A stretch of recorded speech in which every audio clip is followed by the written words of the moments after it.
Hello, tunia hi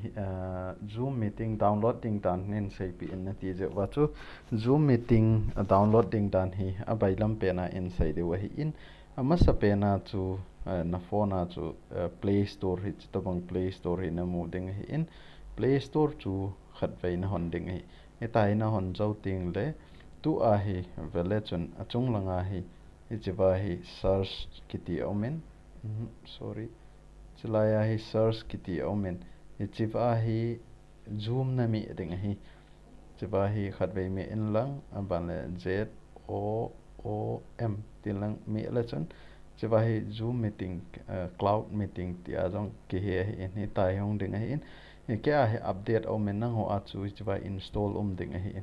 in chiwa chu install mi la chon iti chun amal ma chom khat hung ki install entin ichi chu nanga de ngai chwa ama install hong ke bol ente install ki bol chau ting le chala ya open hong ge ji te vet open hong ge ji ting la open chun mi de ngai to a hi vele chun ichi ke a hi update a hi ichi update na hi 18.84 MB nanga chu atha ana download le MB zat ham hong hi ding hi in ichi dung chu ya chu nangin jo download na ki bol ding na bol chau ting le ita chu open na bol kit ding hi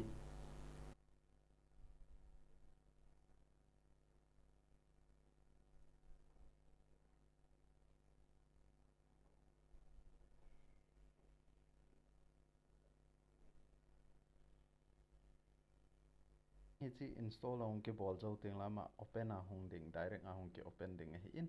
aban le hichi zoom meeting hi mobile hen lang computer lang laptop he chong le hita chu search bol in lang download na bol the hi ti chu I hiat te wa tunia kan sai hi in mobile si aki jang the hi po in computer si aki jang the hi po in chi computer a jong ja ding omin aban le mobile a ja ding jong hi in ta chu computer hian lang mobile hi jong le internet connection na ai le hi chi na ki download jing the hi ban le to hi chong hong thing ding hi tai na hong len ting le amen ji ding dan ho jong chu ne het no mu le chwa chu I ji ki thei wa hi to a hi ga be le hen chi install ki ji ta chi lai ho be le chen chi install a hi tai hi chu hu chom khat na nga ding he ama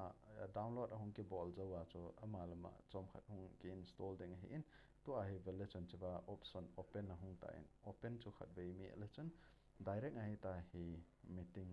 zoom I khat chu hung lut ding hi ichwa hi nangin na no mai le account jong na ki hon thei hi in jong le meeting na join ding a le tai na mi ding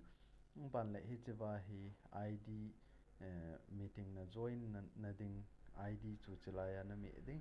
ban le chalaya hi na min na ji ding hi in na min chu na ji zo ting le chwa join button hi mi na ding ho me de chi chu mi le chun to a ka sei ma banga chana ho meeting anong jaw de le chwa mi na ki ji zo wa hu hit hin bracket ko vin lang aban le ta hi zo wai tai na koi de hi ichi na koi vai le chun nang ho chu ke langa ko na hung hi ti chu an he thei de hi in aban le meeting ID ki ti chu a khen khat chu ta hi link hung ding a hi in ti chu website na ko na